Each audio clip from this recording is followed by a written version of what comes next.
मुस्लिम देश में पीएम मोदी का रौला, ऐसा स्वागत, ऐसी डील्स, पाकिस्तान चीन दोनों की नींद क्यों उड़ गई? ब्रह्मोस यूपीआई से लेकर ईवीएम तक इंडोनेशिया में पीएम मोदी ने किस किस एजेंडे को धुआं कर दिया? और सबसे बड़े मुस्लिम देश में पीएम मोदी की ऐसी शिव भक्ति दिखी, क्या वहां भी शिव मंदिर की महिमा देखेगी दुनिया? सबसे पहले इस सबका अध्याय देखिए। प्रधानमंत्री नरेंद्र मोदी इस वक्त दुनिया की सबसे बड़ी मुस्लिम आबादी वाले देश इंडोनेशिया गए हुए हैं और वहां एक मुस्लिम देश में भी भारत का रौला दिख रहा है। मोदी मोदी हो रहा है, धाकड़ डील्स हो रही हैं। लेकिन अगर आप अपने यहां के विपक्ष को सुन लीजिएगा तो माथा पीट लीजिएगा, क्योंकि इनके हिसाब से नरेंद्र मोदी विदेश में मौज करने गए, छुट्टी मनाने गए। विपक्ष कहता है कि नरेंद्र मोदी को एक अवार्ड दिखा दो, वो भागे भागे विदेश चले जाएंगे। ये लोग कहते रहते हैं कि मोदी को विदेश नीति नहीं आती, पूरी विदेश नीति फेल है। देखिए, ये लोग जितनी मर्जी छाती पीट लें, उधर भारत इंडोनेशिया में वो कर रहा है कि पाकिस्तान से लेकर चीन तक आंखें फाड़ फाड़ के देख रहे हैं। आप ये भी सोचिए कि इंडोनेशिया वो देश है जहां 24-25 करोड़ मुसलमान रहते हैं। दुनिया में सबसे बड़ा मुस्लिम देश है इंडोनेशिया। 90% के करीब पॉपुलेशन वहां मुसलमानों की है। लेकिन इंडोनेशिया में जब से नरेंद्र मोदी पहुंचे हैं, वहां मोदी मोदी ही हो रहा है, भारत भारत हो रहा है। मुस्लिम देश में भारत की सांस्कृतिक विरासत, भारत की टेक्नोलॉजी, भारत के हथियार, वो सब का डंका बज रहा है। और आज इस अध्याय में आपको बताऊंगा कि वो कौन कौन सी डील्स हैं जो पीएम मोदी इंडोनेशिया के साथ कराए और जिनकी वजह से पाकिस्तान और चीन दोनों अलबलाए हुए हैं। साथ ही ब्रह्मोस यूपीआई से लेकर ईवीएम तक इंडोनेशिया में पीएम मोदी ने किस किस एजेंडे का धुआं उड़ा दिया। कैसे इंडोनेशिया अपने देश को आगे बढ़ाने के लिए पीएम मोदी के कामों को कॉपी पेस्ट कर रहा है, इसकी भी डिटेल बताऊंगा। साथ ही मुस्लिम देश में पीएम मोदी की शिव भक्ति की भी बात होगी। पीएम मोदी कैसे इंडोनेशिया में 1170 साल पुराने शिव मंदिर को बचा रहे हैं, कैसे उसे चमका रहे हैं और भारत के साथ साथ सनातन का डंका बजा रहे हैं, यह भी दिखाऊंगा। लेकिन पहले इंडोनेशिया में पीएम मोदी और भारत के गजब के रौले की एक झलक देख लीजिए। Welcome as you enter Indonesian airspace.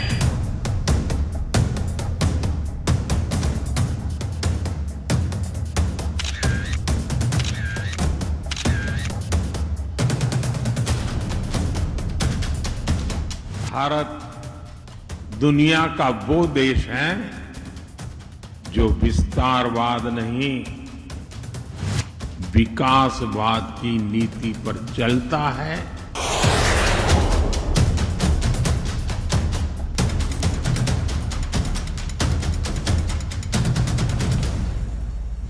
Energy से लेकर कनेक्टिविटी और चिप मैन्युफैक्चरिंग तक भारत अनस्टॉपेबल है।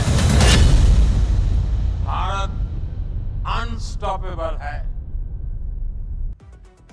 देखिए, भारत के विपक्ष की पॉलिटिक्स तो अनस्टॉपेबल नहीं है। वो तो बोलते ही रहते हैं कि नरेंद्र मोदी कर ही क्या रहे हैं, विदेश नीति फेल है, वहां गए अवार्ड लेने वगैरह वगैरह, छुट्टी मनाने। लेकिन नरेंद्र मोदी कैसे भारत को अनस्टॉपेबल बना रहे हैं दुनिया की नजर में, दुनिया के सामने, ग्लोबल पॉलिटिक्स में, आज आपको यह देखना चाहिए। इंडोनेशिया में पीएम मोदी क्या क्या धुआंधार डील्स कर रहे हैं। यूपीआई, ईवीएम से लेकर ब्रह्मोस तक कौन कौन से एजेंडे धुआं हो गए हैं, सब आपको दिखाऊंगा। लेकिन पहले यह देखिए कि इंडोनेशिया में पीएम मोदी का जलवा कैसा था, भारत का रौला कैसा था। पीएम मोदी को वहां का सबसे बड़ा अवार्ड मिला है बॉस। दुनिया के सबसे बड़े मुस्लिम देश इंडोनेशिया ने भी अपना सबसे बड़ा नागरिक सम्मान पीएम मोदी को दिया है। और आप नरेंद्र मोदी को पसंद करते हो ना करते हो, फर्क नहीं पड़ता। आपके लिए यह तस्वीर है कि दुनिया का सबसे बड़ा मुस्लिम देश भारत के प्रधानमंत्री को सम्मानित कर रहा है। इंडोनेशिया के सर्वोच्च नागरिक सम्मान का नाम Bintang Adipurna of the republic of Indonesia है। यह अवार्ड पीएम मोदी को इंडोनेशिया के राष्ट्रपति प्रोबोवो सुबियांतो ने दिया। पीएम मोदी को अब तक 35 देशों से वहां का सर्वोच्च सम्मान मिल चुका है। इसमें अब इंडोनेशिया का भी नाम जुड़ गया है। सबसे बड़े अवार्ड को पाने के बाद पीएम मोदी ने फिर कहा कि यह सम्मान उनका नहीं है, भारत के करोड़ों देशवासियों का है। पीएम मोदी का इंडोनेशिया में स्वागत भी ऐसा हुआ कि सब देखकर दंग रह गए। आज भी कई तस्वीरें ऐसी आई हैं जिसमें पीएम मोदी का जबरदस्त स्वागत दिख रहा है बॉस। मोदी मोदी के नारे लग रहे हैं। पब्लिक नरेंद्र मोदी को देखने के लिए उतावली हुई जा रही है। इंडोनेशिया के जकार्ता में छोटे छोटे बच्चों ने हाथों में इंडोनेशिया और भारत का झंडा लेकर पीएम मोदी का स्वागत किया और इस दौरान पीएम मोदी बच्चों के साथ हाई फाई भी करते दिखे। एक बार देखिए जरा।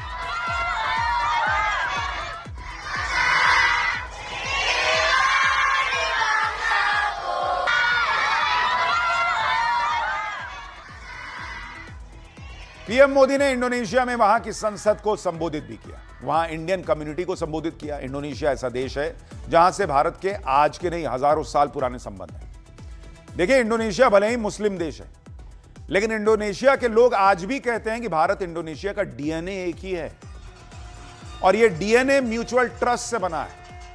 पीएम मोदी ने इंडोनेशिया को लेकर आज क्या कहा, एक बार वो सुनिए, फिर आगे की बात बताता हूं। कि यहां भारत का गाना कुछ कुछ होता है बहुत ही लोकप्रिय है। आज मैंने प्रेसिडेंट प्रबोवो इस पर कहा कि जब भारत और इंडोनेशिया साथ मिलकर चलते हैं तो कुछ कुछ से भी आगे बढ़कर बहुत कुछ होता है।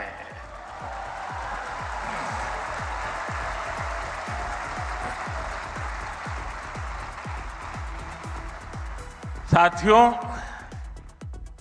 आज सुबह ही मुझे इंडोनेशिया का सर्वोच्च सम्मान प्राप्त करने का भी सौभाग्य मिला। आजकल दुनिया में फुटबॉल फीवर चल रहा है। यहां इंडोनेशिया में भी फुटबॉल की दीवानगी जबरदस्त है और आप सभी वो एनर्जी, वो जोश यहां भी लेकर के आए हैं, दिखाई दे रहा है।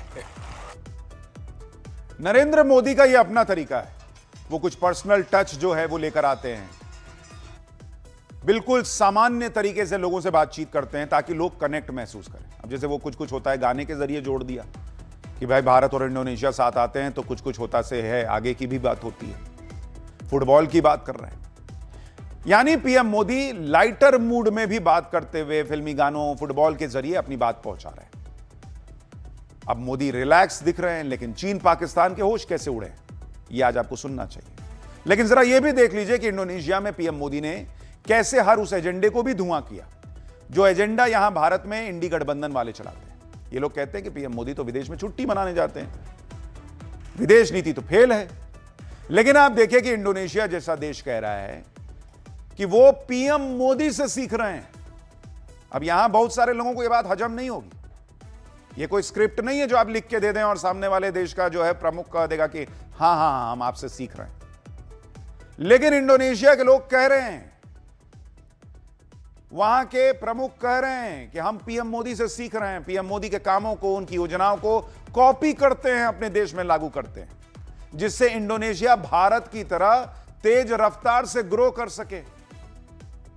यहां के हिसाब से, यहां के लोगों के हिसाब से नरेंद्र मोदी एंटी मुस्लिम है, उन्होंने देश को बर्बाद कर दिया, देश की विकास तो हो ही नहीं रही। राहुल गांधी डेड इकोनॉमी वाले बयान पे खुश हो जाते हैं ट्रंप के। वहां देखिए, सबसे बड़ी मुस्लिम आबादी वाले देश का प्रमुख कह रहा है कि हम तो नरेंद्र मोदी को कॉपी कर रहे हैं अगर देश को आगे बढ़ाना है तो। पीएम मोदी और इंडोनेशिया के राष्ट्रपति के बीच आज द्विपक्षीय बातचीत हुई है और दोनों नेताओं ने मिलकर 20 बड़ी डील्स को लॉक किया।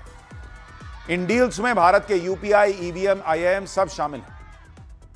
दोनों देशों के बीच critical mineral, steel, rare earth magnets को लेकर साझेदारी और सहयोग बढ़ाने की डील हुई। इसके अलावा दोनों देशों के इलेक्शन कमीशन के बीच समझौता हुआ, इसमें ईवीएम को लेकर भी डील हुई। भारत इंडोनेशिया की जरूरत के मुताबिक ईवीएम विकसित करने में भी सहयोग करेगा, चुनावी मैनेजमेंट टेक्नोलॉजी में हेल्प करेगा। इसके अलावा भारत का यूपीआई अब इंडोनेशिया में चलेगा, इसके लिए भी डील हो गई है। दोनों देश मिलकर हिंद महासागर में समुद्री सुरक्षा को मजबूत करेंगे। स्पेस सेक्टर में ज्वाइंट रिसर्च और टेक्नोलॉजी शेयरिंग पर भी काम होगा। फूड सिक्योरिटी के लिए भारत में डेवलप किए गए गेहूं के बीज इंडोनेशिया जाएंगे। IIM बेंगलुरु का एक कैंपस इंडोनेशिया में खुलेगा। इसके अलावा पोर्ट डेवलपमेंट से लेकर डिजास्टर मैनेजमेंट, एग्रीकल्चर, हेल्थ, सारे सेक्टर में कई समझौते हुए। पीएम मोदी ने बताया कि भारत की mid day scheme, public distribution system का मॉडल भी इंडोनेशिया के साथ साझा किया जाएगा। यानी भारत में जितना बढ़िया बढ़िया काम हो रहा है, यूपीआई हो, मिसाइल सिस्टम हो, ईवीएम हो, जिसको ये लोग गाली देते नहीं थकते, वहां इंडोनेशिया कह रहा है कि सर हमारे यहां भी ईवीएम से करा दीजिए चुनाव। सब में इंडोनेशिया की दिलचस्पी है। खुद इंडोनेशिया के राष्ट्रपति प्रोबोवो सुबियांतो ने माना कि वो पीएम मोदी को फॉलो करते हैं, उनकी योजनाओं को कॉपी करते हैं। और उन्होंने तो, राष्ट्रपति ने वहां के मजाक में यह भी कह दिया कि अच्छी बात है कि पीएम मोदी अपनी योजनाओं पर कॉपीराइट नहीं लगाते।